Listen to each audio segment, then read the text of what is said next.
Hi folks, Jay Nicholas here again, here today to talk about Delta Green, a brief introduction and some things you may love or hate about the game.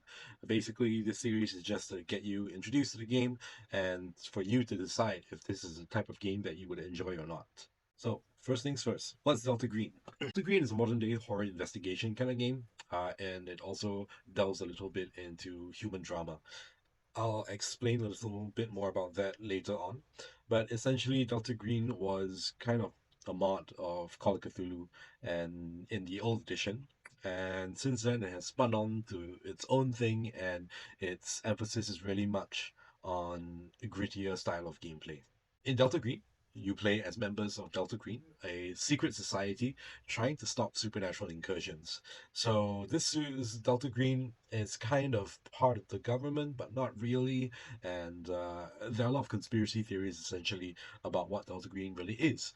It's not an SCP-like organization or even an X Files where you're officially sanctioned by the government, although a lot of the people who work in Delta Green tend to be members of the FBI, the CIA, or even higher up in the president's office. It's just that they cannot officially talk about it, nor can they reveal themselves to you. So in the game, you could be playing an FBI agent, but everything you're investigating for Delta Green needs to be off the book, and you still have to go on to do your daily FBI job, for example. The game itself is also very popular for its pretty dark themes. So there are things like abuse, child abuse, suicide, drugs, everything under the sun. At least in my view, it has not been gratuitous or placed there for shock value. A lot of these dark themes are there because they add to whatever scenario it's in, or they play a very fundamental and important role in the investigation. So it's not really kind of like, oh, it's there just to drop the hype or anything like that. Let's talk about why you may love it. First of all, the modern day setting keeps the horror very real, and the setting is more relatable, of course. In Delta Green, technically, you could be playing anywhere from like usually 1980s, so that's like Vietnam War era, all the way till today, or even a little bit into the future as well. So if you're playing a game, set in 2024, um, just look around you, right? Anything that works will work in the game. The internet, mobile phones, things like that.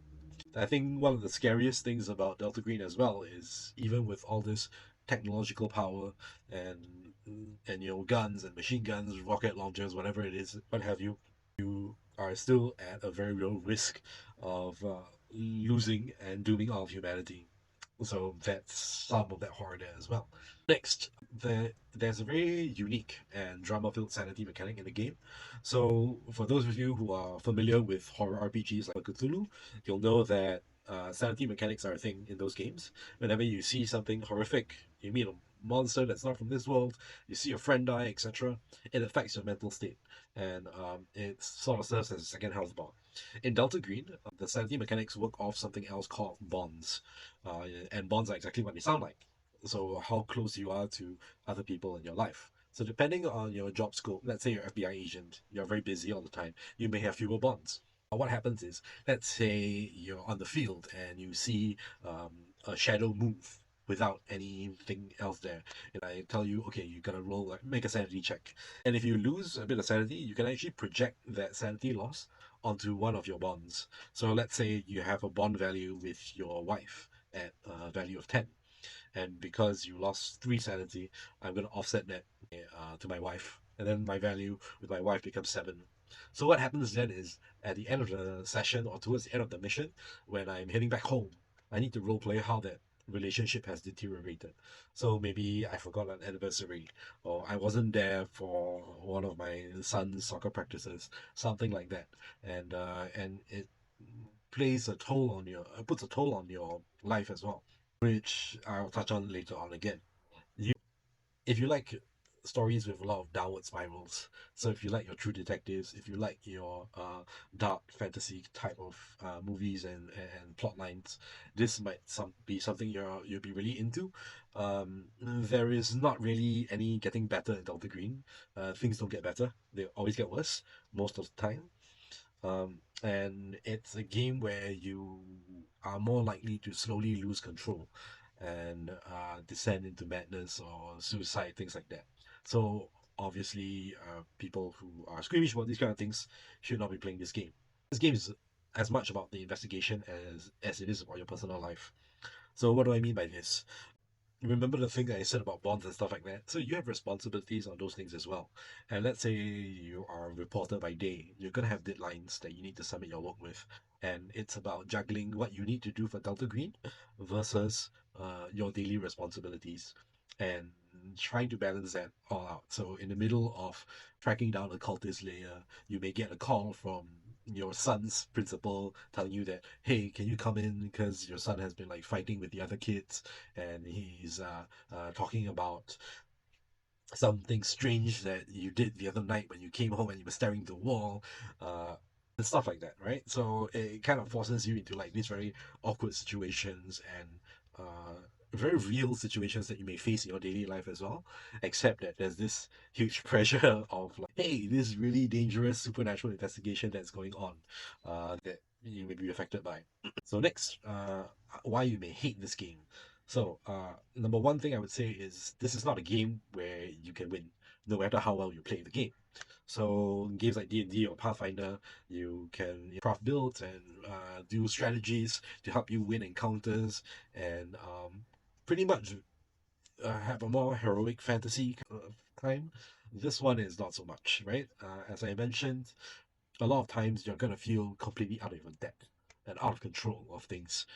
And your threats, especially the supernatural ones, are going to be so overwhelming in nature that no matter how much firepower you put into it, it's not going to help. There, you need to find other ways to confront these things and stop these things. So it's not really a game for those people who want to win. Next, if you don't like horror, obviously, this game is not for you. There's going to be a lot of uh, imagery that you probably are not going to be used to or you don't like.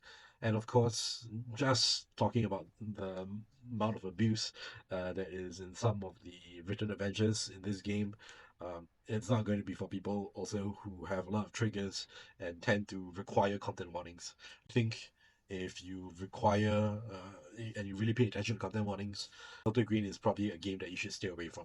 Next, if you play RPGs for a dopamine boost, also sometimes a good time for people is feeling miserable, so they play Delta Green. But uh, yeah, if you're in here for a good time, you want to go find the bear's lost honey or reunite with your parents who are nobles in a distant land somewhere, this is not a game for you, right? This is really about how bad life can get, and of course, the exploration of the unnatural and the supernatural. And lastly, of course, if you want closure in your games, this game is not really the one to be it as well. You know, typically for like a mystery game or like an investigation game, there are questions that you have answered. And you know, there is a true conclusion to the game.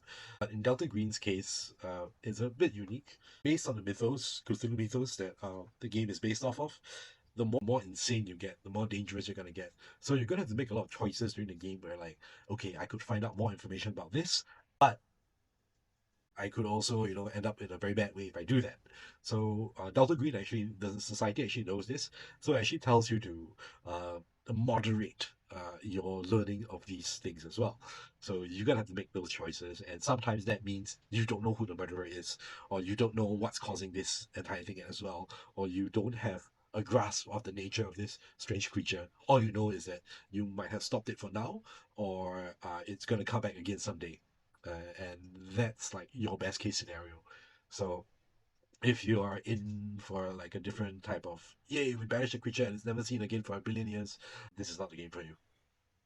And lastly, we talked about Delta Green a little bit, but this is an excerpt from the book, which I feel is very encompassing about what Delta Green is.